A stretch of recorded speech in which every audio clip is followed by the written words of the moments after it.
जय हिंद। नमस्कार दोस्तों, मैं धर्मराज कुमार अपने YouTube चैनल जीएस से प्रारंभ जीएस विद्यारंभ में आपका स्वागत करता हूं। और अपने बिहार पुलिस स्पेशल क्लास 19,838 भर्ती को ध्यान में रख करके दोस्तों हम लोग 1 महीने का टारगेट रखे थे।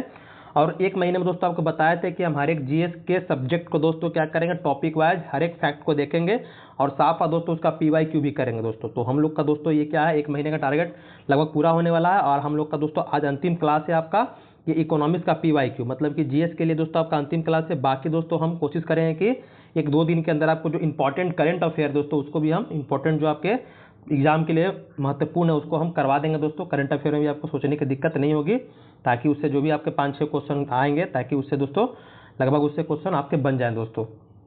तो अभी दोस्तों हम लोग इकोनॉमिक्स से करेंगे और एक ही क्लास में दोस्तों क्या करेंगे, कोशिश करेंगे कि इसको खत्म कर दें। इसमें दोस्तों हम लोग बिहार पुलिस के अब तक जितने भी एग्जाम हुए उससे संबंधित और बिहार दूल्हा का जो भी एग्जाम हो दोस्तों उसमें कौन कौन से इकोनॉमिक्स के प्रश्न है हर एक को दोस्तों हम लोग टॉपिक वाइज देखेंगे। याद रखिएगा, हम लोग सब्जेक्ट की तो बात करते हैं लेकिन उसमें टॉपिक वाइज जैसे आपका हो गया पंचवर्षीय योजना हो गया, आपका GDP हो गया, NDP हो गया दोस्तों, मतलब आपका उस सभी के बारे में दोस्तों हम लोग देखेंगे। तो जो बच्चे हमारे चैनल पर नए जुड़े हैं दोस्तों तो उनको बता देना चाहते हैं कि अगर एग्जाम आपका 16 जुलाई को है तो हमारे चैनल पर दोस्तों टेलीग्राम पर दोस्तों क्या है, तो आपको PYQ का PDF मिल जाएगा। तो आपके पास जितना समय है 4 दिन 5 दिन का, अधिक से अधिक क्या कीजिए, सभी PYQ दोस्तों आपको इकट्ठा मतलब वहाँ पर मिल जाएगा आपको हमारे चैनल पर टेलीग्राम पर दोस्तों। तो वहाँ पर जाकर के जितने भी PYQ है दोस्तों उसका PDF एक बार क्या कीजिए, पढ़ लीजिए, समय दीजिए और PDF को दोस्तों पढ़ लीजिए। जिनका दोस्तों समय एग्जाम दोस्तों अभी थोड़ा 10 दिन बाकी है, मतलब 16 जुलाई के बाद है दोस्तों तो उनके पास थोड़ा समय है तो क्या कीजिए, वीडियो भी देख लीजिए और PDF दोस्तों जरूर पढ़िएगा PYQ का। अगर जीएस का निचोड़ अब नहीं कर पा रहे हैं तो दोस्तों PYQ जरूर कीजिएगा। PYQ आपके लिए करना दोस्तों जरूरी है और आपका एक तरह से रिवीजन भी हो जाए, क्योंकि आप जो पहले पढ़े हैं और PYQ कर लीजिए दोस्तों तो क्या होगा, आपका रिवीजन हो जाएगा और आप में एक आत्मविश्वास दोस्तों जग जाएगा जो आपके एग्जाम के लिए दोस्तों क्या होगा, आपके लिए बेहतर साबित होगा दोस्तों।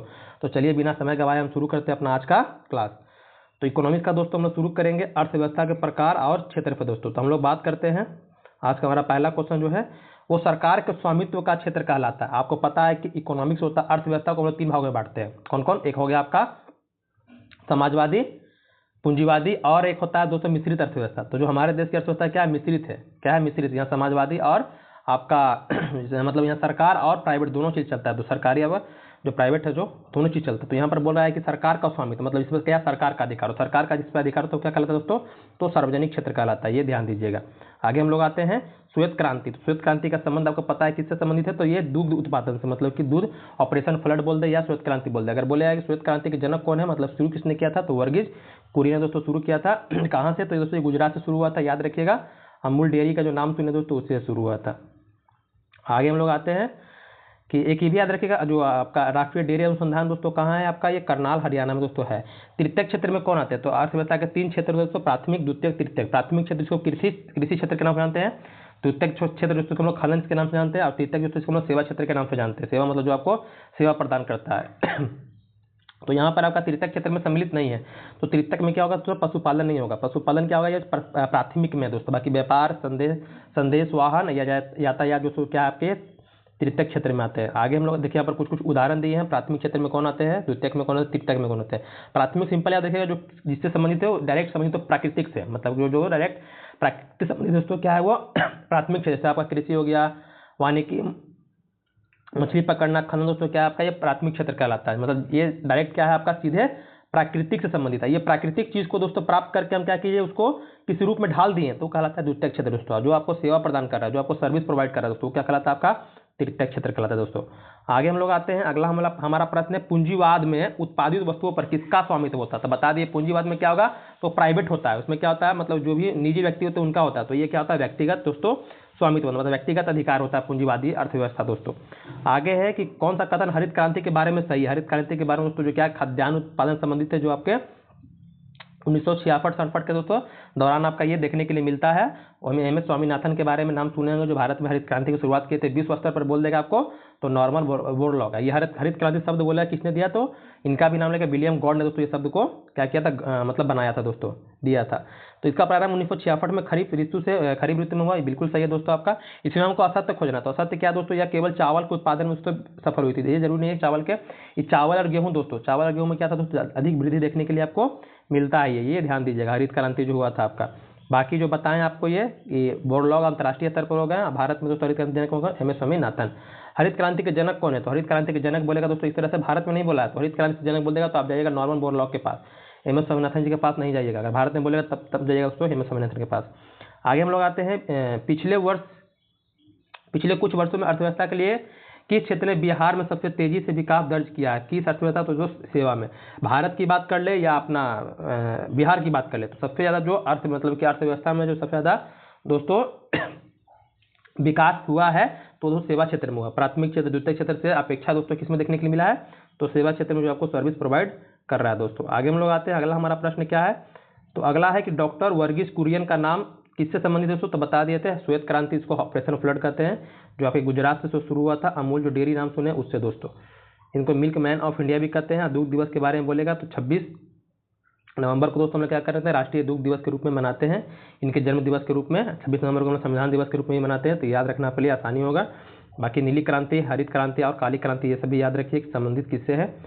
जैसे यहाँ पर देख लीजिए लिखा है, नीली क्रांति मत्स्य उत्पादन से आपको पता ही होगा, हरित क्रांति तो पता ही है आपको खाद्यान्न उत्पादन से, काली क्रांति जो कच्चा तेल होते हैं पेट्रोलियम उत्पादन से, और इसका जो क्रांति के जनक है दोस्तों वो कौन है? अर्नाल्ड टायनबी। अर्नाल्ड टायनबी क्या है? ये काली क्रांति का संबंधित है दोस्तों। भारत में कृष्ण क्रांति का संबंध दोस्तों उसी को काली क्रांति को बोलते हैं, जो पेट्रोलियम कच्चा तेल से संबंधित है, ये ध्यान दीजिएगा। भारत में श्वेत क्रांति के बारे में बता दिए, वर्गीस कुरियन का नाम आता है। आगे हम लोग आते हैं, कृषि पर अधिक जनसंख्या की निर्भरता किस प्रकार की अर्थव्यवस्था में लक्षण है? तो ये दोस्तों अल्प विकसित अर्थ, जहाँ पर अर्थव्यवस्था क्या दोस्तों विकसित नहीं है, वहाँ पर क्या होता है, सब ज़्यादा से ज़्यादा लोग क्या होते हैं दोस्तों कृषि पर ही निर्भर रहते हैं, मतलब उनका जो मुख्य व्यवसाय होता है दोस्तों कृषि होता है। और जहाँ दोस्तों अर्थव्यवस्था क्या होती है विकसित होती है, तो लोग क्या होते हैं अन्य जो होते हैं आपके द्वितीय क्षेत्र तृतीय क्षेत्र में उसके संलग्न होते हैं यहाँ। लेकिन जहाँ पर अर्थव्यवस्था क्या अविकसित है, पूरी तरह से विकसित नहीं है दोस्तों, वहाँ पर क्या होते हैं ज़्यादा लोग कृषि पर ही निर्भर रहते हैं। तो हम लोग आगे आते हैं दोस्तों अगला प्रश्न की ओर। आगे हम लोग राष्ट्रीय और इसके मापन के बारे में बात करते हैं। तो राष्ट्रीय आय का मतलब क्या होता है? तो राष्ट्रीय आय का मतलब होता है कि उत्पादन के साधनों से आय, मतलब कि हमारे देश में क्या है, तीन तरह अर्थव्यवस्था के तीन क्षेत्र हैं। कृषि हो गया आपका, मतलब प्राथमिक क्षेत्र, द्वितीय क्षेत्र और तृतीय क्षेत्र। उससे दोस्तों क्या हो रहा है, जो भी उत्पादन हो रहा है उससे जो उत्पादन हो रहा है और जिससे हमको आय प्राप्त हो रहा है, वही क्या कहलाता है? आपका राष्ट्रीय आय कहलाता है दोस्तों, ये ध्यान दीजिएगा। जीडीपी का तात्पर्य, जीडीपी का फुल फॉर्म क्या होता है? तो ग्रोथ डोमेस्टिक प्रोडक्ट, जिसको हम लोग बोलते हैं हिंदी में सकल घरेलू उत्पाद बोलते हैं। क्या बोलते हैं? सकल घरेलू उत्पाद हमारा ये हो जाएगा दोस्तों। आगे हम लोग आते हैं, देशों के बीच विकास की तुलना करने हेतु उपयोग मापक क्या है? तो प्रति व्यक्ति आय से हम लोग क्या करते हैं दोस्तों, विभिन्न देश, मान लीजिए भारत है, आपका पाकिस्तान है, भारत है, बांग्लादेश, तो उससे हम लोग अपना विकास की तुलना करेंगे तो क्या होता है, प्रति व्यक्ति आय से हम लोग क्या करते हैं, तुलना करके उसके विकास का मापन दोस्तों हम लोग करते हैं। इसमें बताना है कौन सही है, कौन मतलब सही नहीं है। तो जैसे GNP हो गया, मतलब ग्रोथ नेशनल प्रोडक्ट, इसमें क्या होता है, नेट नेशनल प्रोडक्ट प्लस मूल्यह्रास दोस्तों क्या होता है, जब भी होता है और विदेशों से प्राप्ति, ये आपका सही है। NNP मतलब नेट नेशनल प्रोडक्ट, मतलब शुद्ध, मतलब बोलते हैं शुद्ध राष्ट्रीय उत्पाद बोलते हैं।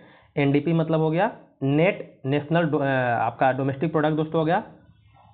उसके बाद NNP नेट नेशनल प्रोडक्ट दोस्तों। तो यहाँ पर आपको बताना है इसमें से कौन सही नहीं है। तो हम लोग आगे चलते हैं। आगे जो ऑप्शन देखिए यहाँ पर दिया है कि GNP मतलब होता है बाजार मूल्य पर सकल घरेलू उत्पाद, जिसको ग्रोथ नेशनल प्रोडक्ट बोलते हैं। नेट डोमेस्टिक प्रोडक्ट हो गया आपका दोस्तों, नेट नेशनल प्रोडक्ट हो गया। तो ऑप्शन हमारा ए है। तो दोस्तों एक ऑप्शन देख लेते हैं क्या आपका बता रहा है। तो ऑप्शन जो ए बता रहा है आपको, ये GNP जो बता रहा है दोस्तों, ये क्या है, ये गलत है आपका। GNP मतलब इसमें जो मूल्यह्रास होता है क्या होता है आपका, ये घटता है। क्या होता है, ये घटता है, जुटता दोस्तों आपका नहीं है, इसको भी ध्यान दीजिएगा।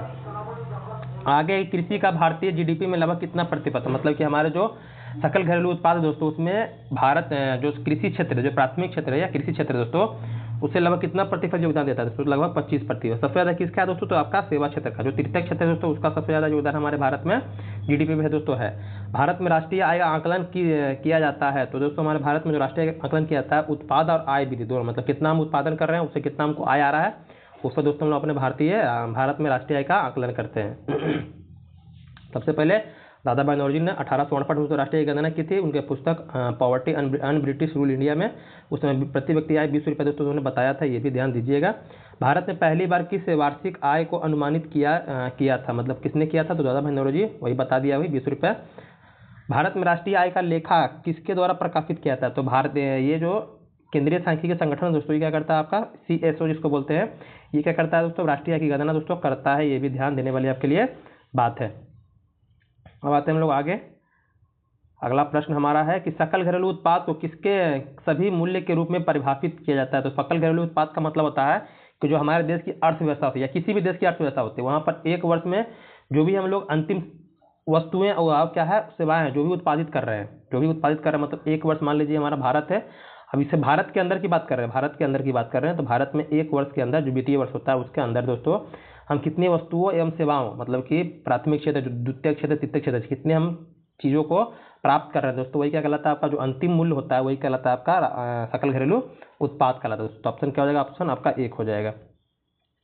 आगे है GDKP, जिसको हम लोग सकल घरेलू ज्ञान उत्पादन दोस्तों कहते हैं। शब्द के खोजकर्ता कौन है? तो उबेर्टो सुलापासो दोस्तों क्या है, सुलपासो आपके क्या है, ये आपके GDPKP जो है आपके दोस्तों इसके मतलब कि प्रवर्तक है। आगे हम लोग बात करते हैं कि इकाई संतुलित बजट गुणक का तात्पर्य यह है कि अगर करों में 1 रुपये की वृद्धि के कारण सरकारी व्यय 1 रुपये बढ़ता है तो राष्ट्रीय आय क्या होगा दोस्तों, तो राष्ट्रीय आय भी क्या होगा, 1 रुपये आपका बढ़ेगा। राष्ट्रीय आय क्या होगा दोस्तों, 1 रुपये की वृद्धि होगी, मतलब इसमें आपको घटौती मतलब कटौती दोस्तों देखने के लिए नहीं मिलेगी। आगे है जब नियोजित विनियोग बचत से अधिक हो तो राष्ट्रीय आय बढ़ती है, राष्ट्रीय आय घटती है, या ब्याज की दर बढ़ती है या ब्याज की दर दोस्तों घटती है। जब क्या हो, बचत आपका उससे अधिक हो तो इसमें क्या है, तो आपका जो जब नियोजित विनियोग बचत से अधिक हो तो ब्याज में दर क्या होती है, घटती है। जो ब्याज दर होता है, ब्याज मतलब कि जो रेट होता है इंटरेस्ट, वो क्या होता है दोस्तों, उसका दर घटता है। निवेश या विनियोग का सामान्य आशय ऐसे व्यय है जो उत्पादन क्षमता में वृद्धि लाए। निवेश आय का वह भाग होता है जो वास्तविक पूंजी निर्माण के लिए दोस्तों खर्च किया जाता है। जो भी आपके पास पूंजी होता है तो कहीं भी दोस्तों क्या कर रहे हैं, अपने निवेश के लिए दोस्तों कोई भी चीज खर्च कर रहे हैं, वही क्या कहलाता है, आपका विनिवेश कहलाता है दोस्तों। आगे है किसके कारण राष्ट्रीय आय के चक्राकार प्रवाह का आकार घटता है। तो ये दोस्तों आयात के कारण क्या होता है, आपका ये जो राष्ट्रीय आय का चक्राकार है, जो एक चक्र बना रहता है, वो क्या होता है, उसमें आपको कमी देखने के लिए मिलती है। आते हैं थोड़ा पंचवर्षीय योजना के बारे में बात करते हैं। तो 10वीं पंचवर्षीय योजना आपको पता है कि कुल मिलाकर के 1951 से लेकर के 2017 तक दोस्तों हम कुल 12 पंचवर्षीय योजना को देखते हैं। 12 पंचवर्षीय योजना, उसके बीच बीच में क्या होता है, योजना अवकाश भी दोस्तों आता है, तो उसको याद रखना आपको। तो ये 10वीं पंचवर्षीय योजना के बारे में बात करें तो ये दोस्तों आपका 2002 में उसको क्या होता प्रारंभ हुआ था, मतलब कि 1 अप्रैल 2002 से प्रारंभ होकर के आपका 31 मार्च दोस्तों 2007 तक दोस्तों ये चला था। तो ये आपका क्या है, ये आपका दोस्तों 10वां है। उसके बाद 2007 से लेकर 2011 11वां है, और 2012 तक दोस्तों आपका 11वां है। 2012 से लेकर दोस्तों आपका 2017 दोस्तों क्या था, अंतिम आपका 12 पंचवर्षीय योजना था। इसके बाद क्या कर दिया था, पंचवर्षीय योजना को समाप्त करके दोस्तों जो योजना आयोग चला रहा था उसको खत्म करके दोस्तों लाया गया क्या आपका, तो लाया गया आपका नीति आयोग दोस्तों। अब पंचवर्षीय योजना को भी समाप्त कर दिया गया। तो ये ध्यान दीजिएगा, कुल मिलाकर 12 पंचवर्षीय योजना है। तो 10वां के बारे में पूछा, 10वां क्या हो गया आपका 2002 में, पहला बोलेगा तो 1951 में दोस्तों। आगे हम लोग आते हैं किस वर्ष को भारत में आर्थिक सुधारों की प्रक्रिया का आरंभ का माना जाता है। तो ये दोस्तों 1991 में दोस्तों क्या होता है, हमारे भारत में आर्थिक सुधार दोस्तों, जिसको हम लोग आर्थिक नीति के बारे में बोलते हैं। तो ये आर्थिक सुधार किया जाता है दोस्तों। इसके जगह पर मतलब कि 1991 में क्या होता है, हमारे देश में जो 3 प्रकार के दोस्तों व्यवस्थाएं लागू की जाती है। एक आपका उदारीकरण, वैश्वीकरण और निजीकरण का दोस्तों क्या होता है, इसमें लागू किया जाता है दोस्तों। उस समय हमारे देश के जो प्रधानमंत्री रहते हैं वो PV नरसिम्हा राव रहते हैं, और उस समय हमारे देश के वित्त मंत्री तो डॉक्टर मनमोहन सिंह जी रहते हैं। ये भी ध्यान देने वाली आपके लिए बातें। आगे आते हैं कि भारत में प्रथम पंचवर्षीय योजना किस सन में आरंभ हुआ था। पहला बता दिए 1951 से चला था, 51 से लेकर 56। इसके लिए दोस्तों कौन तैयार किए थे मॉडल को, तो ये हेरोल्ड डॉमर दोस्तों क्या किए थे, मॉडल पर दोस्तों ये आधारित था। इसको भी ध्यान रखना, कृषि को प्राथमिकता इसमें दी गई थी दोस्तों। पंचवर्षीय योजना को स्वीकृति देने वाला सर्वोच्च निकाय कौन था, तो पंचवर्षीय योजना तैयार करता था दोस्तों कौन, योजना आयोग। लेकिन उसको अंतिम रूप से दोस्तों अनुमोदन कौन करता था, तो ये राष्ट्रीय विकास परिषद दोस्तों, जिसको हम NDC के नाम पर जानते हैं, जिसकी स्थापना 6 अगस्त 1952 में दोस्तों आपका हुई थी। 6 अगस्त 1952 में इसकी स्थापना हुई थी। जो पंचवर्षीय योजना का अंतिम रूप दोस्तों देने का काम करता था, इसके अध्यक्ष, योजना आयोग के अध्यक्ष दोनों क्या होता है, प्रधानमंत्री ही होते थे। इसको भी ध्यान देने वाली बात है आपके लिए। अब यहाँ पर मिलाना है कि प्रथम पंचवर्षीय योजना कब से कब, तो 51 से 56। वार्षिक योजना, ये वार्षिक योजना बता दिए थे कि जब तीसरी पंचवर्षीय योजना दोस्तों खत्म होती है तो उसके बाद 1969 से लेकर के 1969 तक दोस्तों, 1966 से लेकर के 1969 तक क्या होता है, एक वर्षीय योजना चले जाते हैं। मतलब पंचवर्षीय योजना दोस्तों यहाँ पर क्या था, कुछ समय के दोस्तों स्थगित कर दिया जाता है, जिसको हम लोग योजना अवकाश के नाम से जानते हैं। इसको भी ध्यान दीजिएगा, क्योंकि उस समय दोस्तों तीसरी पंचवर्षीय योजना जो अब तक की सबसे असफल योजना रहती है, क्योंकि उसमें दोस्तों क्या होता है, तो उसमें भारत चीन युद्ध होता है, फिर उसका भारत पाकिस्तान युद्ध होता है, और आपका उस समय दोस्तों अकाल आ जाता है। तो इसके कारण क्या होता है दोस्तों, वो बहुत ही असफल योजना माना जाता है। मतलब असफल होता है। जो भी हम प्लान करते हैं भारत सरकार से उसमें अचीवमेंट मतलब जो प्राप्ति होता है वो नहीं कर पाते दोस्तों, ये सब घटनाएं घट जाने के कारण। तो यही वार्षिक योजना चलता है आपका 1966 से लेकर 1969 तक। चतुर्थ बोलेगा तो ये आपका शुरू होता है 1969 से 1974 तक दोस्तों, जो एक वर्ष से खत्म होता है उसके बाद। रोलिंग प्लान दोस्तों जब जनता पार्टी की सरकार बनती है तो 1978 से लेकर 1979 तक दोस्तों चलता है रोलिंग प्लान, तो इसको भी ध्यान दीजिएगा। आगे आते हैं, भारत में नियोजन के वास्तुकार कौन थे दोस्तों? भारत में जो नियोजन के वास्तुकार थे वो पीसी महालनोबिस, प्रशांत चंद्र महालनोबिस दोस्तों क्या थे? ये भारत में नियोजन के वास्तुकार दोस्तों कहे जाते हैं। आगे है कि किस पंचवर्षीय योजना का मुख्य उद्देश्य तीव्र और अधिक समावेशी विकास था? तीव्र और अधिक के दोस्तों 11वीं पंचवर्षीय योजना का था। 12वीं का भी सेम था दोस्तों, लेकिन उसमें अधिक तीव्र और अधिक समावेशी दोनों याद रखिएगा। अधिक तीव्र अधिक समावेशी बोलेगा तो क्या आ जाएगा? 12वीं आ जाएगा। दोनों का उद्देश्य मतलब वही था, समावेशी विकास ही करना था। आगे है कि 7वीं पंचवर्षीय योजना के अंतर्गत अपनाई गई विकास व्यूह रचना थी। ये विकास व्यूह रचना क्या था दोस्तों? तो ये कृषिगत विकास उन्मुख समृद्धि को दोस्तों क्या करना था? हमें बढ़ाना था दोस्तों। जो कृषि में जो हम लोग धीरे धीरे कमी ला रहे थे उसको क्या करना था? उसको फिर दोस्तों क्या करना था? बढ़ाना था दोस्तों। किस भारतीय योजना का उद्देश्य अधिक तीव्र अधिक समावेशी विकास? देखिए यही बता रहे थे आपको, तो ये 12वीं जैसे बताएं अभी आपको, सिर्फ तीव्र और अधिक बोल दे तो दोस्तों क्या होगा? 11वीं। लेकिन अधिक तीव्र बोल देगा, अधिक समावेशी बोल दे दोस्तों और सतत वृद्धि बोल दे तो क्या हो जाएगा आपका? 12वीं पंचवर्षीय योजना। याद रखिएगा, कंफ्यूज दोनों में नहीं होइएगा। आगे आते हैं, कौन सी संस्था पंचवर्षीय योजनाओं के क्रियान्वयन के लिए दोस्तों जिम्मेदार है? तो ये दोस्तों योजना आयोग जो 15 मार्च 1950 को गठित हुई थी, इसके अध्यक्ष होते हैं कौन? आपके प्रधानमंत्री होते थे। उसी की जगह पर बन गया कौन? आपका नीति आयोग दोस्तों। मुद्रा एवं बैंकिंग के बारे में बात करते हैं तो भारत सरकार की तरफ से करेंसी नोट कौन एजेंसी जारी करती है? तो आपको पता है आरबीआई जारी करता है, भारतीय रिजर्व बैंक ऑफ इंडिया दोस्तों जारी करता है भारत में। इसका स्थापना 1 अप्रैल 1935 को हुआ था। 1935 का अधिनियम के द्वारा 1949 दोस्तों क्या होता है? इसका राष्ट्रीयकरण होता है, इसको भी ध्यान दीजिएगा। आगे हम लोग आते हैं, भारत में ऋण औपचारिक स्रोतों के कार्य प्रणाली का पर्यवेक्षण कौन करता है दोस्तों? तो ये भी रिजर्व बैंक ऑफ इंडिया करता है। मतलब कौन क्या ऋण लिया क्या नहीं लिया तो इसके सभी चीज़ों को जानकारी क्यों रखता है? तो ये आरबीआई दोस्तों रखता है कि हमारे भारत का केंद्रीय बैंक है दोस्तों। स्वयं सहायता समूह में ऋण संबंधी अधिकांश निर्णय लिए जाते हैं। तो स्वयं सहायता समूह जो मतलब लोग क्या करते हैं? आपस में दोस्तों गुट बना लेते हैं। जैसे मान लीजिए आपके 4-5 दोस्त है, वो क्या किए हैं? आपस में गुट बनाकर दोस्तों अपना काम कर रहे हैं, तो वो क्या होता है? स्वयं सहायता समूह होता है। तो स्वयं सहायता समूह में ऋण संबंधी अधिकांश निर्णय दोस्तों सदस्यों द्वारा, जो सदस्य मान लीजिए आप ही के लोग हैं तो आप ही तो थोड़ी बैंक जा रहे हैं, बैंक तो नहीं जा रहे हैं, तो अपने सदस्य लोग क्या करते हैं? निर्णय लेते हैं क्या करना है क्या नहीं करना है दोस्तों, ये ध्यान दीजिए। स्वयं सहायता समूह कुछ ऐसे लोगों का एक अनाधिकृत संघ होता है जो आपके रहन सहन और दशा में सुधार करने की स्वेच्छा से एक साथ आते हैं। आईएफएससी कोड देखते होंगे दोस्तों, आपका जो पासबुक होता है उसमें लिखा रहता होगा आईएफएससी कोड, बैंक का नाम पहले लिखा रहता होगा, एसबीआई हो एसबीआई हो, इस तरह से। तो कितने अंक का होता है दोस्तों? आपका कुल ये 11 अंक का होता है। क्या होता है? कुल इतना ये 11 अंक का होता है। इसको ध्यान देने वाली बात है। इसको इंडियन फाइनेंशियल सिस्टम कोड दोस्तों कहते हैं। ये कुल 11 अंक का होता है। आगे है कि निम्न में से कौन सा मुद्रा प्राथमिक मतलब मुद्रा का प्राथमिक कार्य दोस्तों नहीं है? तो ये दोस्तों मुद्रा का जो प्राथमिक कार्य मूल का मापक नहीं है। बाकी मूल संग्रह मतलब मुद्रा को संग्रह करते हैं। विलंबित भुगतान, मान लीजिए किसी का कर्जा है या किसी का बाकी है तो बकाया करने के लिए भुगतान करते हैं आप। अब मुद्रा का हस्तांतरण मतलब एक जगह दूसरी जगह हम लोग क्या करते हैं? ट्रांसफर भी करते हैं मुद्रा को, लेकिन मूल का मापक उसका प्राथमिक कार्य नहीं है, द्वितीय कार्य में। अगर ग्रामीण बैंकों का संस्थापक कौन था? तो ग्रामीण बैंकों का संस्थापक दोस्तों मोहम्मद यूनुस। कौन था? मोहम्मद यूनुस को कहा जाता है ग्रामीण बैंक का संस्थापक, ये ध्यान दीजिएगा। वह दर जिस पर बैंक भारतीय रिजर्व बैंक को ऋण देते हैं क्या कहलाता है? जैसे देखिए दो तरह के होते हैं। एक होता है कि क्या होता है आपका, जैसे मान लीजिए कि यहाँ पर एसबीआई है, स्टेट बैंक ऑफ इंडिया है, और यहाँ पर क्या है आपका आरबीआई है। तो कभी कभी क्या होता है कि इनके पास पैसा घट जाता है तो क्या करते हैं? आरबीआई से दोस्तों लेते हैं लोन, मतलब कि पैसा लेते हैं, कर्ज लेते हैं, ऋण लेते हैं। तो जब आरबीआई दोस्तों किसी भी बैंक को देता है पैसा तो जो रेट पर देता है उसको बोलते हैं हम लोग क्या बोलते हैं? Repo rate. क्या बोलते हैं दोस्तों? रेपो रेट बोलते हैं। लेकिन वही या उसी को मतलब बैंक दर ही बोलते हैं। जो रेपो रेट मतलब कम समय के लिए हो गया, अब बैंक दर हो गया अधिक समय के लिए। लेकिन वही क्या करेगा जब एसबीआई क्या करेगा? आरबीआई को दे देगा। मान लीजिए एसबीआई के पास पैसा ज़्यादा है लेकिन सोच रहा है कि ग्राहक तो लिया नहीं, कस्टमर तो लिया नहीं, तो अपने पैसा को बढ़ाने के लिए दोस्तों क्या करता है वो? आरबीआई को बोलता है। आरबीआई बोलता है कि हमारे पास जमा कर दीजिए, हम कुछ पे ब्याज आपको दे देंगे। तो क्या करता है? अपना पैसा दोस्तों जमा कर देता है किसके पास? आरबीआई के पास। तो आरबीआई के पास जो पैसा जमा किया, अब आरबीआई उस पर जो ऋण देता है दोस्तों उसको बोलते हैं रिवर्स रेपो रेट। क्या बोलते हैं? रिवर्स। देना तो इसको है लेकिन इसके पास जो पैसा दोस्तों इसको दे दिया आरबीआई को, तो उसको क्या कहेंगे हम? रिवर्स। यहाँ पर बोल रहा है कि वह दर जिस पर बैंक भारतीय रिजर्व बैंक को ऋण देती है, बैंक क्या करती है? भारतीय रिजर्व बैंक को ऋण देती है। तो जब भारतीय रिजर्व बैंक को ऋण देते तो क्या कहलाएगा, आपका रिवर्स रेपो रेट कहलाएगा। लेकिन वही रिजर्व बैंक देगा किसी बैंक को देगा तो वो दोस्तों रेपो रेट कहलाएगा। इसको ध्यान रखिएगा। जो आपका बैंक दर होता है वो लंबे समय के लिए होता है। ये में क्या आरबीआई ही देता है, कर्ज देता है किसको, तो व्यवसायिक बैंक, मतलब कि जो आप जिसमें आपका अकाउंट होता है दोस्तों।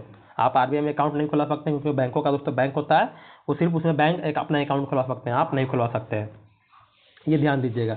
हम लोग आते हैं, चलिए इसको भी समझाई देते हैं आपको। जो कैश रिजर्व रेशियो क्या होता है, तो कैश रिजर्व रेशियो क्या होता है दोस्तों आपका, जिसको नगद आरक्षित अनुपात कहते हैं। इसमें आरबीआई कहता है मतलब कि जो भी बैंक है जिसमें आपका अकाउंट होता है, जिसको हम व्यावसायिक बैंक के नाम से जानते हैं, तो इसमें आरबीआई कहता है कि भारत में कार्य करने वाले अनुसूचित बैंक जो भी बैंक है वो सकल जमाओं का वह अनुपात जो अपने आरबीआई के पास उसको नगद के रूप में जमा करते हैं। मतलब आरबीआई कहता है कि अगर आप बैंक खोल रहे हैं तो आपको क्या करना है, जिसको आप सिंपल समझिए कि मान लीजिए कोई रूम जाते हैं किराए पे लेने के लिए, तो नहीं बोलता पगड़ी के तौर पर जमा करना, पगड़ी मतलब एक क्या कीजिए आप एडवांस पैसा हमको जमा कर दीजिए। उसी तरह से मान लीजिए आरबीआई है और एसबीआई को बोला, एसबीआई बोला कि हमको बैंक खोलना है, तो एसबीआई को बोल दिया आरबीआई क्या करना है कि मेरे पास कुछ आपको पैसा मतलब कैश क्या करना पड़ा है, जमा करना पड़ेगा। उसी को बोलते हैं सीआरआर बोलते हैं, कुछ परसेंट जमा करना पड़ेगा, जिसको नगद आरक्षित अनुपात बोलते हैं। ये ध्यान दीजिएगा। बैंक दर आप समझ गए, जिसमें क्या होता है आरबीआई मतलब कि एसबीआई को दिया या सीबीआई को दिया या बैंक ऑफ बड़ौदा को दिया दोस्तों, क्या दिया तो ऋण दिया दोस्तों लंबे समय के लिए। कितने समय के लिए, लंबे समय के लिए। लंबे समय के लिए देगा तो बैंक दर कहलाएगा, शॉर्ट समय के लिए देगा कम समय के लिए तो वो कहलाता है रेपो रेट कहलाता है दोस्तों। क्या कहलाता है, रेपो रेट। इसको भी याद रखिएगा। एक होता है वैधानिक तरलता अनुपात, मतलब कि जिसको हम बोलते हैं एसएलआर बोलते हैं दोस्तों। तो इसमें क्या होता है कि जो बैंक है तो आरबीआई कहता है कि आपको क्या करना है, पूरा पैसा अपने सभी कस्टमर को नहीं दे देना है, मतलब कि लोन पर दे देना है। अपने पास भी कुछ अनुपात अपने पास रखिए, कुछ तो मेरे पास रख दिए तो सीआरआर चला गया, लेकिन कुछ पैसा का एक निश्चित अनुपात अपने पास भी आपको रखना है। तो जो बैंक अपने पास रखता है दोस्तों उसको बोलते हैं वैधानिक तरलता अनुपात बोलते हैं। ये ध्यान दीजिएगा। भारत में राष्ट्रीयकृत बैंकों की संख्या दोस्तों क्या है, तो ये दोस्तों हमेशा क्या होता है घटते बढ़ती रहती है, कभी 14 कभी है, मतलब इस तरह से। तभी अभी बात कर ले तो दोस्तों भाई भारत आपको देखने के लिए मिलेगा, भारत में राष्ट्रीयकृत बैंक जो कुछ सरकारी बैंक जो आप कह सकते हैं। भारत 1 रुपए के नोट किसके द्वारा जारी किए थे, तो 1 रुपए का नोट दोस्तों आपका भारत सरकार, मतलब भारत सरकार 1 रुपए का नोट हो गया, और आपका जो सिक्का होता है वो दोस्तों जारी करने का काम भारत सरकार करता है। भारत में 14 बैंकों का राष्ट्रीयकरण कब किया था, तो दोस्तों 1969 में किया गया था। 14 जुलाई 1969 को आपका 14 बैंकों का दोस्तों राष्ट्रीयकरण किया गया था। उसी तरह से बोलेंगे 1980 में, तो 1980 में दोस्तों दोबारा आपका राष्ट्रीयकरण हुआ था, जिसमें 6 बैंकों का हुआ। कितने बैंकों का हुआ था दोस्तों, तो 6 बैंकों का हुआ था। दोनों याद रखिएगा, 14 बैंकों का और 6 बैंकों का दोस्तों। आगे आते हैं, अगला प्रश्न हमारा क्या है, तो आगे है कि भारत में दार्शनिक मुद्रा प्रणाली की शुरुआत कब होती है, तो दोस्तों 1957 में होती है। कब होती है, 1957 दोस्तों इसकी स्थापना शुरुआत होती है। आगे हम लोग आते हैं, अगला प्रश्न हमारा है कि रिजर्व बैंक ऑफ इंडिया के प्रथम भारतीय राज्यपाल कौन थे, मतलब वही प्रथम गवर्नर भारतीय है। तो भारतीय बोले तो कौन होगा, सीडी देशमुख। लेकिन सिर्फ बोल दिया कि कौन से पहले, तो ओसबर्न स्मिथ का नाम रहेगा। पहले कौन थे, ओसबर्न स्मिथ, जो आपका 1935 में जब स्थापना हुआ था उस समय आरबीआई गवर्नर दोस्तों कौन थे, तो ओसबर्न स्मिथ। ये भी ध्यान दीजिएगा। बैंक दर को बढ़ाने का प्रभाव, बैंक दर को अगर हम बढ़ा रहे हैं तो प्रभाव कम हो जाएगा यदि सीआरआर में दोस्तों कम कर दी जाए। मतलब क्या हो जाए, सीआर जो मतलब कैश रिजर्व रेशियो है दोस्तों, उसमें क्या कर दिया जाए, कम कर दी जाए, तब क्या होगा दोस्तों, बैंक दर को बढ़ाने का प्रभाव क्या होगा, उसमें सीआरआर दोस्तों कम हो जाएगा। ये ध्यान दीजिएगा। आगे हम लोग आते हैं, अगला है कि उसकी पहचान करें जो रिजर्व बैंक का कार्य नहीं है। रिजर्व बैंक क्या नहीं कर सकता, तो दोस्तों जनता से मतलब पैसा, मतलब आप चाहिए कि हम रिजर्व बैंक में अपना अकाउंट खुला कर उसमें पैसा जमा करें, तो ये संभव दोस्तों नहीं है। बाकी सब चीज़ करता है, करेंसी नोट जारी करना हो गया, नगद आरक्षण मतलब संरक्षण करना, जो जमा किया है बैंक वो अपने पास उसके पास, तो वो सब चीज़ करता है, लेकिन आपसे दोस्तों स्वीकार नहीं करेगा पैसा। सिडबी का पूरा फुल फॉर्म क्या होता है, तो small industries development bank of India दोस्तों क्या है इसका पूरा फुल फॉर्म है, इसको भी ध्यान दीजिएगा। आगे आते हैं, इसका मुख्यालय लखनऊ में याद रखिए, उत्तर प्रदेश की राजधानी में। आरक्षित नकदी निधि अनुपात को समझाया जा सकता है। तो आरक्षित नकदी अनुपात मतलब सीआरआर जो है दोस्तों, बता दी सीआरआर क्या होता है, तो जो बैंक मतलब एसबीआई क्या किया, अपने पैसा को क्या किया, एक निश्चित अनुपात आरबीआई के पास जमा किया, वही कहलाता है आपका सीआरआर कहलाता है। मुद्रास्फीति के बारे में जानते हैं, इन्फ्लेशन के बारे में। कोर जिसको हम लोग सार भाग कहते हैं, मुद्रास्फीति किस मुद्रास्फीति का माप है, तो दोस्तों ये क्या होता है, तो ये आपका उन मदों को वर्जित करता है जो अस्थिर कीमत स्थितियों को सामना करती है, विशेष रूप से खाद्य पदार्थ तथा ऊर्जा में दोस्तों जो क्या होता है खर्च किया जाता है पैसा, उसके बारे में दोस्तों ये बात हो रहा है। यदि सरकार कीमत सीलिंग निर्धारित करती है तो समय कीमत से अधिक हो तो क्या कहलाता है वो दोस्तों आपका? तो सामान्य मांग मात्रा में पूर्ति मात्रा में कोई परिवर्तन नहीं होगा। सामान्य मात्रा पूर्ति मात्रा से कमी होगी। मांग मात्रा एक मिनट रुकिए, पूछ रहा प्रश्न से, यदि सरकार कीमत सीलिंग निर्धारित करती है जो समय कीमत से अधिक है तो साम्य मांग मात्रा एवं पूर्ति मात्रा में कोई परिवर्तन नहीं होगा। मांग मात्रा पूर्ति मात्रा से कम होगी, मांग मात्रा पूर्ति मात्रा से अधिक होगी, या वस्तु की राशनिंग कमी हो जाएगी दोस्तों। तो इसका आपका मतलब कोई सरकार क्या करता है, कोई भी वस्तु का दोस्तों दाम क्या करता है, निश्चित करता है, वस्तु का दाम निश्चित करता है। तो उसका प्रभाव दोस्तों क्या पड़ेगा, उसका प्रभाव आपका क्या पड़ेगा? तो जो आपका अगर प्राइस क्या करता है, सीलिंग वह प्रक्रिया जिसमें सरकार द्वारा तब अपनाया जाता है जब किसी वस्तु की कीमत बढ़ाने की संभावना होती है। तो इसमें सरकार की किसी वस्तु का अधिकतम विक्रय मूल्य तय कर दिया जाता है, अतः विक्रेता इस मूल्य के अधिक मूल्य पर वस्तु नहीं बेच सकता है। लेकिन जब प्राइस सीलिंग वस्तु के सामने कीमत से अधिक होगी तो मांग मात्रा में पूर्ति मात्रा में क्या दोस्तों होगी, तो कमी हो जाएगी। मतलब एक नहीं होता, देखते होंगे जिसको हम लोग अंकित मूल्य कहते हैं। तो सरकार क्या करता है, एक निश्चित मतलब कि किसी वस्तु का दोस्तों रेट तय कर देता है, तो उससे ज़्यादा वो क्या कर सकता है दोस्तों, वो चाह के भी उसको ज़्यादा वो मतलब उस पर अंकित दोस्तों नहीं कर सकता दुकानदार, ये ध्यान दीजिएगा। उपभोक्ता मूल्य सूचकांक किस वर्ष शुरू किया गया था? तो ये फरवरी 2012 में तो उपभोक्ता मूल्य सूचकांक शुरू किया गया था। अखिल भारतीय उपभोक्ता मूल्य सूचकांक में सबसे ज़्यादा संयुक्त वजन वाला आइटम क्या है? तो दोस्तों ये आपका खाद्य पेय है। कौन है आपका? खाद्य पेय क्या है सबसे ज़्यादा आपका संयुक्त पेय वाला आइटम है। आगे आपका ये बेरोजगारी व मुद्रास्फीति के संयुक्त घटक कहलाती है दोस्तों, इसको बोलते हैं स्टैगफ्लेशन, जब जहाँ पर आपका बेरोजगारी और मतलब महंगाई और मंदी दोनों हो। आगे आते हैं हम लोग, आगे हमारा प्रश्न है कि किसी वस्तु की कीमत में वृद्धि से क्या अभिप्राय है? किसी वस्तु में अगर कोई वस्तु मान लीजिए आप जो सामान पहले खरीदते थे और उसमें क्या होगा, उसके रेट में दोस्तों दाम में ज़्यादा बढ़ गया तो क्या होगा? तो यहाँ दोस्तों मुद्रा के मूल्य में गिरावट और वस्तु के मूल्य में उसको क्या होगी, वृद्धि हो जाएगी। मान लीजिए कि पहले आप जो सामान 10 रुपये में खरीदते थे दोस्तों, अब क्या हो रहा है, वही सामान आपको मिल रहा है 15 रुपये में। तो वस्तु तो सर वही है, वस्तु क्या है आपका वही है, लेकिन क्या हो गया दोस्तों, मूल्य उसका बढ़ गया, मतलब मुद्रा मूल्य में क्या होगा, गिरावट आ गया, और जो वस्तु की कीमत में क्या होगा दोस्तों, वृद्धि हो गई है। आगे एक गृहस्थियों द्वारा खरीदी गई उपभोक्ता वस्तु तथा सेवाओं की औसत कीमत को मापने वाला एक सूचकांक क्या है? तो उसको बोलते हैं उपभोक्ता सूचकांक। मतलब कि आप जो वस्तु को क्या करें, खरीद रहे हैं उपभोग करने के लिए, उसे क्या कहते हैं हम लोग, उपभोक्ता सूचकांक के नाम से जानते हैं। अब आते हैं कौन भौतिक पूंजी का उदाहरण नहीं है? भौतिक पूंजी कौन इसमें से नहीं है? तो शिक्षा प्रशिक्षण दोस्तों का भौतिक पूंजी के अंतर्गत नहीं आता है। बाकी मशीन, ये यंत्र मशीन हो गया, भवन हो गया, कच्चा माल दोस्तों क्या है, ये भौतिक पूंजी के अंतर्गत आता है दोस्तों। आगे है ये जो आपका शिक्षा और प्रशिक्षण है उसकी कार्यशील पूंजी में आता है, ये ध्यान दीजिएगा। कौन सा मुद्रा बाजार का उप बाजार नहीं है? तो ये दोस्तों कौन सा नहीं है? तो आपका साधन बाजार दोस्तों क्या है, ये आपका उप बाजार की श्रेणी में दोस्तों नहीं आता है।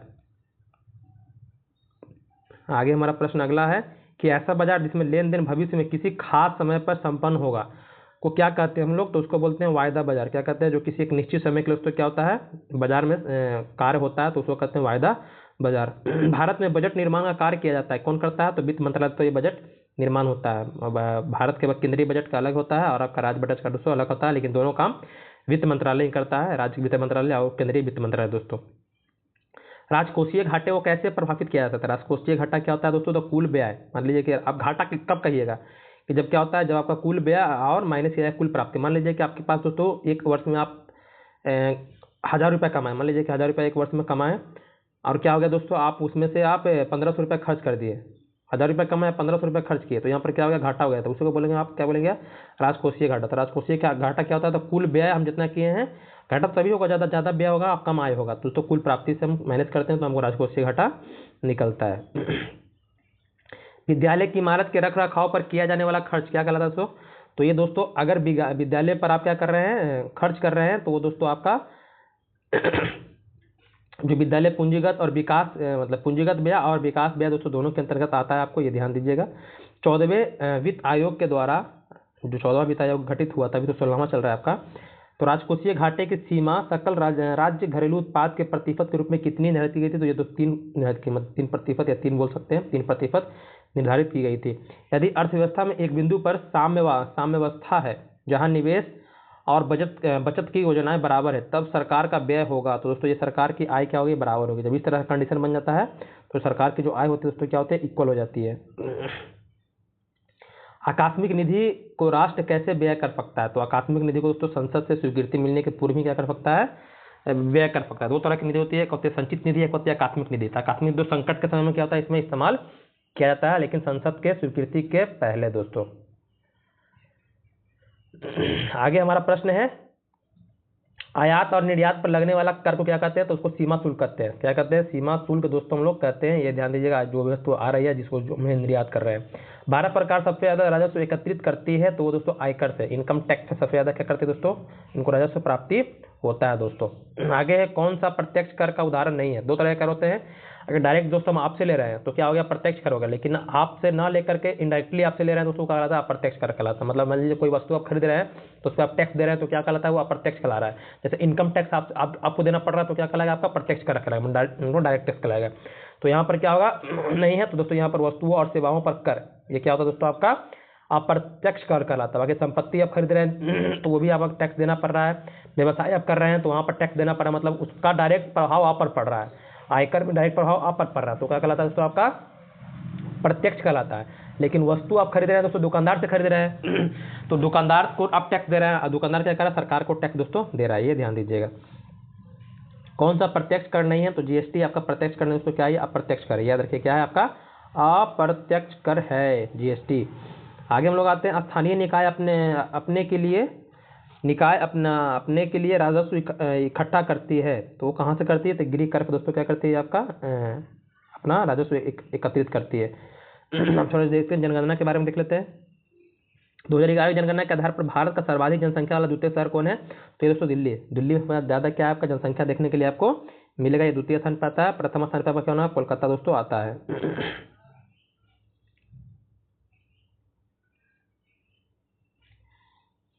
कोलकाता नहीं, मुंबई याद रखिएगा। मुंबई क्या है? प्रथम आपका आता है, ये प्रथम स्थान पर आता है। द्वितीय स्थान पर आपका आ गया दिल्ली, और तीसरे स्थान पर कलकत्ता आता है। प्रति 1000 पुरुषों पर महिलाओं की संख्या क्या कहलाती है? तो उसको लिंगानुपात कहते हैं। जैसे हमारे भारत में लिंगानुपात कितना? 943 है। बिहार का बोलेगा तो कितना है? तो 918। इसको भी ध्यान दीजिएगा। 2011 की जनगणना के अनुसार भारत में साक्षरता दर कितना है? तो आपका 73% है। इसको भी ध्यान दीजिएगा। 73% क्या है? आपके भारत में शिक्षित लोग हैं। बिहार में क्या है? 61.8। आगे 2011 की जनगणना के अनुसार दोस्तों आपका जो भारत में हुआ था वो पूर्वोत्तर राज्यों में से किस से महिला साक्षरता के दर तुलनात्मक रूप से न्यूनतम है? तो कहाँ पर सबसे न्यूनतम दोस्तों? आपका महिलाओं का ये असम में आपको देखने के लिए मिलेगा। लेकिन सबसे ज़्यादा आपको बोलेगा शिक्षित, तो दोस्तों आपको कहाँ मिलेगा? मिजोरम में सबसे ज़्यादा शिक्षित मिलेंगे लोग। जनगणना 2011 के अनुसार राष्ट्रीय औसत से अधिक जनसंख्या घनत्व वाले राज्यों का केंद्र शासित प्रदेश की संख्या है। मतलब कि बताना है आपको, जैसे हमारे भारत का क्या है? जनसंख्या घनत्व कितना है? 382 है। तो 382 से दोस्तों अधिक कितने राज्य और कितने केंद्र शासित प्रदेश है? जहाँ पर 382 से अधिक क्या जनसंख्या घनत्व है दोस्तों? तो ये लगभग दोस्तों आपका कितना? 16 ऐसे राज्य और यूटी है जहाँ पर क्या है, जो हमारा देश का जो जनसंख्या घनत्व है उससे दोस्तों ज़्यादा है आपका। बिहार का कितना? 1106, जो सबसे ज़्यादा है पूरे भारत में। किस वर्ष राष्ट्रीय जनसंख्या नीति NNP दोस्तों लागू किया गया था? दोस्तों ये आपका फरवरी 2000 में दोस्तों ये लागू किया गया था। आगे आते हैं हम लोग अगला प्रश्न। जनगणना 2011 के अनुसार दोस्तों राष्ट्रीय औसत से अधिक लिंगानुपात वाले राज्यों में एवं केंद्र शासित प्रदेश की संख्या, वही लिंगानुपात औसत कितना है हमारे भारत का लिंगानुपात दोस्तों? तो आपका 943 है। तो 943 से अधिक कितने राज्य और कितने दोस्तों आपके केंद्र शासित प्रदेश है जहाँ पर इतना ज़्यादा है दोस्तों? तो आपका 18 ऐसे क्या है आपका राज्य और यूटी है जहाँ पर दोस्तों इससे अधिक आपको देखने के लिए मिलेगा। जनसंख्या की दृष्टि से सबसे बड़ा दूसरा राज्य कौन है दोस्तों? तो आपका महाराष्ट्र है। पहला क्या? उत्तर प्रदेश, दूसरा क्या? महाराष्ट्र, तीसरा हमारा बिहार। ये भी ध्यान दीजिएगा। किस राज्य में जनसंख्या घनत्व प्रति वर्ग किलोमीटर सबसे अधिक है? तो हमारा बिहार। कौन है दोस्तों? हमारे बिहार में 1106। कितना है? 1106 है। ये भी ध्यान दीजिएगा। आगे हम लोग आते हैं अगला प्रश्न। 1 मिनट अपलोड हो रहा है। सन 2001 की जनगणना के अनुसार भारत में कितनी प्रतिशत जनसंख्या नगरीय है? तो दोस्तों एक के बारे में पूछा है तो ये आपका 28% क्या है? नगरीय है। और 2011 की बोलेगा तो 31 लगभग दोस्तों 31.16 लगभग दोस्तों क्या है आपका? ये नगरीय है। 2011 का जनगणना है और ये 2001 का जनगणना के अनुसार दोस्तों किस राज्य में जनगणना 2001 के अनुसार नगरीय जनसंख्या का प्रतिशत सबसे अधिक है दोस्तों? तो ये आपको तमिलनाडु में सबसे अधिक देखने के लिए मिलता है। इसको भी ध्यान रखना है आपको। अभी दोस्तों बोलेगा तो गोवा हो गया सबसे ज़्यादा नगरीय जनसंख्या के मामले में। अभी आते हैं आगे। अगला प्रश्न हमारा है अगला है कि जनगणना 2011 के अनुसार निम्नलिखित में किस राज्य में लिंगानुपात सर्वाधिक रहा है। तो लिंगानुपात सबसे ज़्यादा दोस्तों इसके अनुसार देखिएगा तो तमिलनाडु में सबसे ज़्यादा, लेकिन ऐसे अगर केरल दिया रहेगा तो केरल में सबसे ज़्यादा है दोस्तों आपका, ये ध्यान दीजिएगा। लेकिन यहाँ पर दिया नहीं है तो आपका तमिलनाडु हो जाएगा। केरल का 1084 है 1000 पुरुषों पर दोस्तों। तो वर्ष 2011 की जनगणना के अनुसार भारत में न्यूनतम जनसंख्या घनत्व किसका है दोस्तों, तो आप ऐसे याद रखिएगा। तो ये अरुणाचल प्रदेश में कितना है, 17 है। कितना है, 17 याद रखिएगा। मतलब 17 व्यक्ति आपको प्रति वर्ग किलोमीटर पर देखने के लिए मिलेगा। कहाँ पर, अरुणाचल प्रदेश में। सबसे ज़्यादा कहाँ है, तो आपका बिहार में। भारत के किस राज्य में शिशु मृत्यु दर सबसे कम है, तो दोस्तों ये आपका केरल में क्या है, शिशु मृत्यु दर कम है। उसका प्रभाव देख सकते हैं, इसमें सबसे ज़्यादा लोग क्या है, शिक्षित है दोस्तों। भारत में किस राज्य की साक्षरता दर सबसे न्यूनतम है, तो दोस्तों हमारे बिहार का। किसका है, तो बिहार का सबसे दोस्तों, हर एक राज्य यूटी से मिलाकर के सबसे कम है। धार्मिक जनसंख्या 2011 के अनुसार दोस्तों सबसे अधिक अनुसार भारत में लिंगानुपात की बात कर रहा है, धर्म के आधार पर लिंगानुपात किस धर्म में सबसे अधिक देखने के लिए दोस्तों आपको मिलता है। तो अगर बोलेगा तो ये ईसाई धर्म है दोस्तों, वहाँ पर ईसाई धर्म में सबसे ज़्यादा आपको देखने के लिए मिलेगा। लगभग 1009 दोस्तों क्या है, उसका लिंगानुपात है।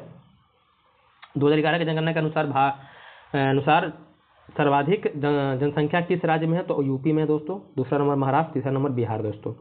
आगे हम लोग आते हैं कि वर्ष 2011 के जनगणना के अनुसार भारत में वह राज्य जहां न्यूनतम जनसंख्या घनत्व दर्ज की गई कौन है, आपका अरुणाचल प्रदेश, 17 व्यक्ति प्रति वर्ग किलोमीटर। आगे है 2001 की जनगणना के अनुसार भारत की जनसंख्या थी दोस्तों, तो ये दोस्तों आपका 102 मिलियन था। मतलब एक आपका 1029 मिलियन दोस्तों, बोल सकते हैं 102 करोड़ लगभग।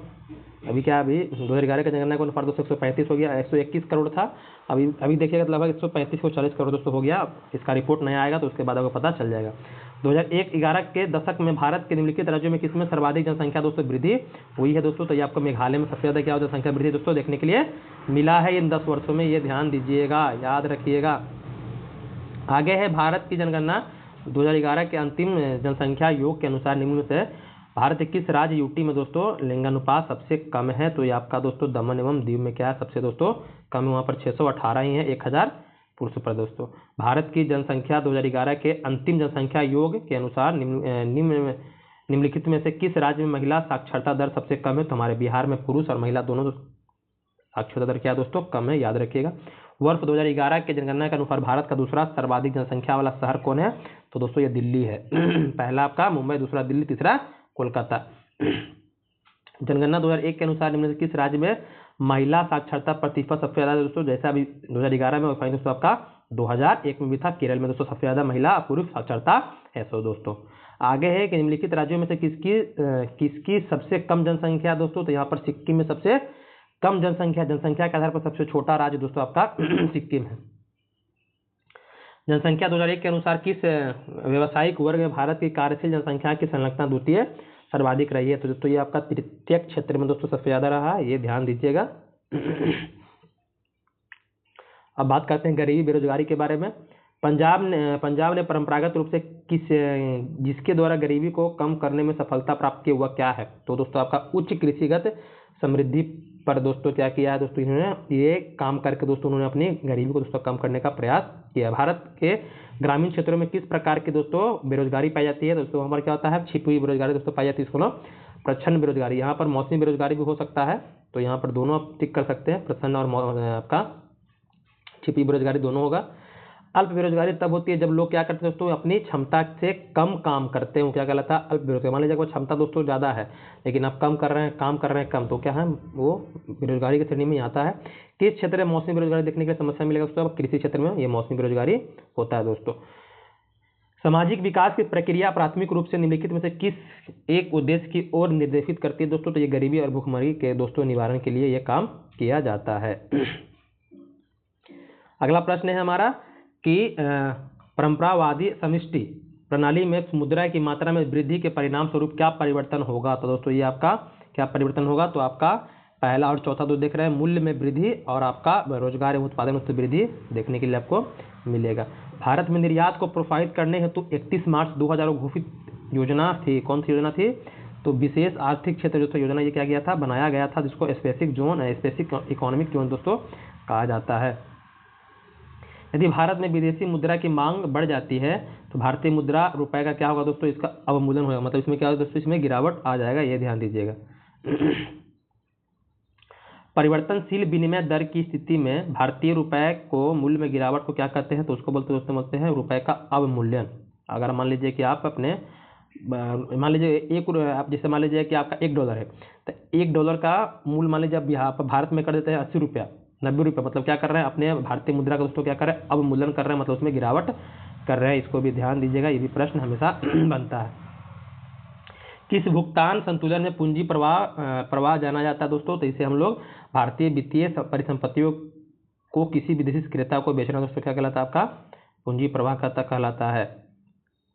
भारत में कौन सी निर्यात नीति ऋणात्मक सूची के अलावा सभी मदों को स्वतंत्र आयात की अनुमति देता है? तो ये 2015 से 2020 का जो था दोस्तों मौद्रिक नीति, इसमें दोस्तों निर्यात नीति दोस्तों ये क्या करता है? ऋणात्मक रूप से को दर्शाता है। भारत में पूंजी खाते को परिवर्तनीयता पर कौन सी समिति बनी थी? तो ये दोस्तों ताड़पोड़ समिति बनी थी, इसको जांचने के लिए ये ध्यान दीजिएगा। आगे हमारा प्रश्न है कि भारत में विदेशी प्रत्यक्ष निवेश होने वाले प्रवाह को शामिल किया जाता है।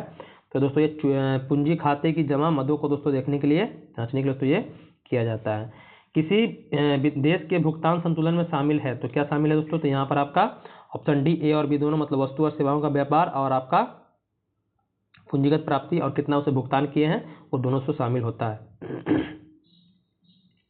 भारत में भुगतान संतुलन के चालू खाते में रुपए की पूर्ण परिवर्तनशीलता कब हुई थी दोस्तों?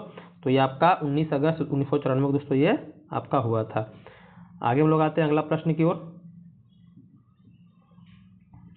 कि निम्नलिखित में से कौन मुद्रा स्पेशल ड्राइंग राइट की पेटी में दोस्तों आती है? तो दोस्तों आपका यहाँ पर अलग अलग देशों की मुद्रा दोस्तों दी गई है, तो कौन ड्राइंग पेटी के में आएगी दोस्तों? तो इसमें आपका आ जाएगा, जितना भी आपको दिया है सभी दोस्तों क्या आ जाएंगे? स्पेशल ड्राइंग पेटी में दोस्तों आ जाएंगे। जो आपको दिया है, कौन कौन दिया है देख लीजिए, एक मिनट। यूएस में चलता है डॉलर, चलता है आपका जापान में येन हो गया, आपका पाउंड हो गया, रेनमिनबी हो गया, यूरो। दोस्तों क्या है ये आपका सभी क्या आएंगे? ड्राइंग पेटी के अंतर्गत दोस्तों आते हैं।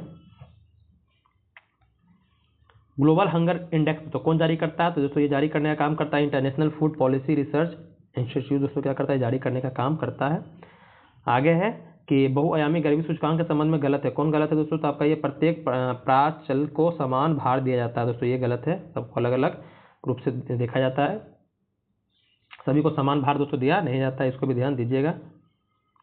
आगे है वार्षिक वैश्विक प्रतिस्पर्धा सूचकांक किसके द्वारा जारी किया जाता है? दोस्तों ये विश्व आर्थिक मंच दोस्तों जारी करती है, ये ध्यान दीजिएगा। वैश्विक स्पर्धा सूचकांक को लैंगिक समानता सूचकांक क्या दर्शाता है दोस्तों? ये दर्शाता है आपका कि शैक्षणिक अवसरों की प्राप्ति में बालिकाओं के साथ भेदभाव जो हो रहा है, वो स्वास्थ्य सुविधाओं की प्राप्ति में बालिकाओं के साथ जो लैंगिक समानता मतलब जो स्त्री पुरुष के साथ दोस्तों भेदभाव हो रहा है, तो ये यहाँ क्या होगा? आपका उपयुक्त सभी हो जाएगा। आगे है हम राष्ट्रीय आय के बारे, राष्ट्रीय संगठन के बारे में बात करते हैं। सर्व शिक्षा अभियान का उद्देश्य दोस्तों क्या है? तो इसमें 6 से 14 वर्ष के जो बच्चे हैं दोस्तों, उनको प्रारंभिक शिक्षा को क्या करना है दोस्तों? मतलब उनको प्राप्ति देना है। राष्ट्रीय ग्रामीण स्वास्थ्य मिशन की शुरुआत की गई थी शहरी क्षेत्रों में सभी लोगों को स्वास्थ्य सुविधा के लिए, शहरी क्षेत्रों में बीपीएल परिवारों को स्वास्थ्य सुविधा के लिए। अगला ऑप्शन दिया है हमारा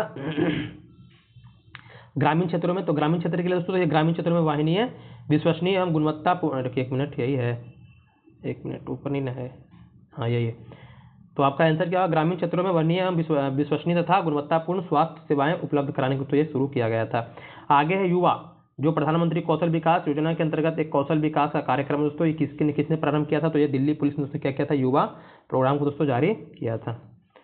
आगे है मिशन इंद्रधनुष कहाँ से प्रारंभ होता है दोस्तों? ये आपका गुजरात से जो वडनगर दोस्तों मिशन इंद्रधनुष जो आपका टीकाकरण से संबंधित है दोस्तों। क्या है? टीकाकरण से संबंधित है, इसको भी ध्यान रखिएगा। संगम योजना का संबंध दोस्तों, संगम क्या है दोस्तों आपका ये? तो ये ग्रामीण क्षेत्रों में विकलांगों के लिए ये योजना शुरू किया गया था, संगम योजना के नाम से जानते हैं। सतत विकास लक्ष्य के अंतर्गत कितने लक्ष्य रखे गए? तो 17 लक्ष्य को दोस्तों रखा गया है, याद रखिएगा। 2030 तक क्या करना है? इसको प्राप्त करना है। प्रधानमंत्री स्वनिधि योजना का संबंध किससे दोस्तों? तो ये आपका रेहड़ी वालों को ऋण देना। रेहड़ी मतलब जो नहीं होता है फुटपाथ पर अपना बिजनेस करते हैं, उसको दोस्तों ऋण देने के लिए चालू किया गया था। आगे है ग्रामीण महिलाओं के बीच बचत को बढ़ावा देने के लिए निम्न में से कौन सी योजना का उद्देश्य था दोस्तों? ये महिला समृद्धि योजना दोस्तों चालू किया गया था, ये भी ध्यान दीजिएगा। मनरेगा के अंतर्गत दोस्तों ग्रामीण क्षेत्र में कितने दिनों काम दिया जाता है? तो लगभग 100 दिन, याद रखिएगा 100 दिन आपको काम मिलना अनिवार्य है साल में मनरेगा के अंतर्गत। आगे हम लोग आते हैं प्रधानमंत्री सहज बिजली हर घर योजना दोस्तों, ये क्या आता है? सौभाग्य योजना के अंतर्गत आता है कि हर जितने भी मतलब घर हैं उन्हें बिजली क्या होगा दोस्तों मिलेगा विद्युतीकरण के लिए। बेटी बचाओ बेटी पढ़ाओ दोस्तों कब शुरू हुआ था? ये 2015 में से शुरू हुआ था हरियाणा से। कहाँ से? हरियाणा से। क्यों वो शुरू हुआ था हरियाणा से? क्योंकि आपको पता है कि हरियाणा में क्या दोस्तों लिंगानुपात सबसे कम है। कितना है? तो 1000 पुरुष पर दोस्तों 879 महिलाएं हैं, इसलिए दोस्तों वहाँ पर महिलाओं को प्रेरित करने के दोस्तों क्या किया गया था? ये योजना शुरू किया गया था, बेटी पढ़ाओ बेटी बचाओ। भारतीय विशिष्ट पहचान प्राधिकरण जिसको UIDAI दोस्तों कहते हैं, जो आपका आधार कार्ड जारी करता है, ये दोस्तों कब गठित हुआ था? ये योजना 2009 में दोस्तों। अटल पेंशन योजना दोस्तों देश की भलाई के लिए शुरू किया था। ये असंगठित जो क्षेत्र के कामगार जो लोग हैं दोस्तों, जो संगठित नहीं है, तो दोस्तों ये अटल पेंशन 2015 में शुरू किया गया था, ये याद रखिएगा। निम्नलिखित में से कौन एक किसानों के लिए दोस्तों कल्याणकारी योजना नहीं है? किसान क्रेडिट कार्ड हो गया आपका, SHG बैंक लिंकेज कार्यक्रम, राष्ट्रीय कृषि विकास योजना, कर्मचारी रेफरल योजना, जो कुछ ऑप्शन दिए हैं आपके। तो जो कर्मचारी रेफरल योजना तो ये आपके किसानों के संबंधित नहीं है, ये ध्यान देने वाली आपके लिए बात है। कौन सा कार्यक्रम, कौन सी योजना भारत में समावेशी विकास से संबंधित नहीं है? दोस्तों ये विमुद्रीकरण दोस्तों समावेशी विकास का भाग नहीं है। बाकी आपका जनधन योजना जो आपका संबंधित है। भारत में स्वच्छ भारत मिशन दोस्तों कब शुरू किया गया था? ये 2014 में 2 अक्टूबर गांधी जयंती के दिन से ये स्वच्छ भारत मिशन शुरू किया गया था।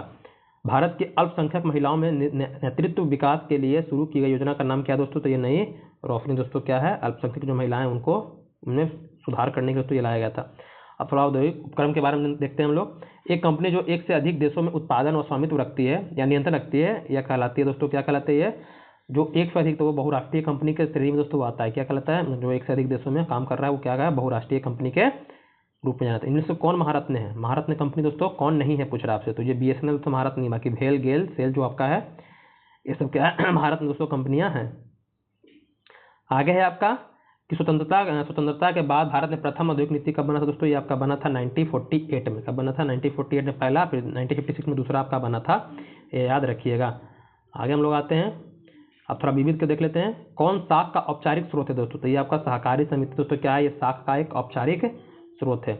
लोचपूर्ण मांग की स्थिति में कीमत में वृद्धि होने पर क्या होता है दोस्तों? कुल आगम घट जाएगा। क्या होता है? कुल आगम जो होता है दोस्तों वो क्या होता है? उसमें आपको कमी देखने के लिए मिलेगी। मुर्गी और अंडों का उत्पादन तो रजत क्रांति के नाम से जानता है। क्या जानता है? रजत क्रांति के नाम से जानता है। आगे हम लोग आते हैं, आगे रजत क्रांति समझ गए होंगे। किसी वस्तु का बाजार मांग होता है, किसी वस्तु का बाजार मांग होता है, क्या होता है? तो व्यक्तिगत उपभोक्ताओं के मांग वक्रों को क्षैतिज योग दोस्तों होता है, ये ध्यान दीजिएगा। आगे है कि अर्थशास्त्र में उत्पादन का इष्टतम स्तर हुआ है जहां पर क्या होता है? LAC तथा LMC दोनों न्यूनतम हो। LMC न्यूनतम हो और तथा LMC से बड़ा कौन होगा? आपका LAC होगा दोस्तों। LAC न्यूनतम होगा और आपका AMC बड़ा होगा LAC से। LAC न्यूनतम होगा और LAC LMC दोस्तों क्या होगा? दोनों बराबर होगा। अर्थशास्त्र में इष्टतम मतलब कि जो सबसे ज़्यादा सुधार रूप में देखा जाता है दोस्तों, तो दोनों जब बराबर आपको देखने के लिए मिलेगा दोस्तों, तब क्या होता है? वो अपने इष्टतम रूप पर दोस्तों देखने के लिए आपको मिलेगा। उपभोक्ता कानून 1986 क्यों अपनाया गया था? तो दोस्तों ये आपका उपयुक्त सही मतलब कि उपभोक्ताओं को बेईमानी से बचाने के लिए, उपभोक्ताओं को सुरक्षा और अधिकार प्रदान करने के लिए, ग्राहकों के शिकायतों को सरल एवं तेजी से कम खर्च में निपटारा करने के लिए ये काम किया गया था, ये ध्यान दीजिएगा। भारतीय अर्थव्यवस्था में परिवहन का सर्वप्रमुख साधन कौन सा है? तो ये रेलवे परिवहन क्या है? सबसे प्रमुख साधन दोस्तों माना जाता है। राष्ट्रीय शिक्षा नीति 1986 का उद्देश्य क्या नहीं है दोस्तों? ये आपका सिर्फ शिक्षा सिर्फ उनके लिए जो क्या कर इसमें रुचि रखते हैं, ऐसा दोस्तों नहीं है। जो मतलब रुचि नहीं रखते हैं उन्हें दोस्तों क्या करना? रुचि जगाना है, इसका उद्देश्य था। निम्नलिखित में से कौन सा विनियामक निकाय दोस्तों है? तो ये दोस्तों आपका दोनों जो ट्राई और ईडा है दोस्तों, दोनों क्या है कि विनियामक दोस्तों क्या है? आपका निकाय संस्था है दोस्तों। तो इस तरफ दोस्तों क्या होता है? हमारा जो आपका इकोनॉमिक्स का पार्ट था दोस्तों वो भी क्या होता है? कवर होता है। तो जो भी आपका प्रश्न में डाउट्स होगा मुझसे पूछ लिया, क्योंकि हम आपको तेजी से सिर्फ क्वेश्चन बताए हैं। पूरे जो आपका डिस्क्रिप्शन है, सब डिस्क्रिप्शन दोस्तों क्या कीजिएगा? PDF देंगे तो उसको पढ़ लीजिएगा, क्योंकि हमको तेजी से दोस्तों सिलेबस कवर करना था। इसको अगर हम अच्छे से पढ़ाना होगा तो जब आपको सिलेबस कंप्लीट जब कराएंगे, टॉपिक वाइज जब पढ़ाएंगे दोस्तों, तो वहाँ पर हम फिर से कराएंगे और सब चीज़ के बारे में दोस्तों पूरी जानकारी हम देंगे। अभी आपके पास समय कम था, इसलिए हम तेजी से आपको सिर्फ क्वेश्चन दोस्तों कराए हैं। तो कोई भी डाउट्स हो क्वेश्चन में पूछ लीजिएगा, हम उसको आपको बता देंगे। या कोई भी सब्जेक्ट का जो भी आपको PDF मिलेगा तो उसमें कोई भी क्वेश्चन होगा तो हमें स्क्रीनशॉट लेकर टेलीग्राम पर भेज दीजिएगा दोस्तों, उसका हम आपको निवारण दे देंगे। और अच्छे से तैयारी कीजिएगा मन लगाकर दोस्तों, ताकि रिजल्ट दोस्तों इस बार आपका अच्छे से आ जाए और दोस्तों सिलेक्शन आप अंतिम जो आता है आपका PDF दोस्तों उसमें आपका नाम आ जाए दोस्तों। बाकी मन लगा के पढ़िए दोस्तों, धन्यवाद।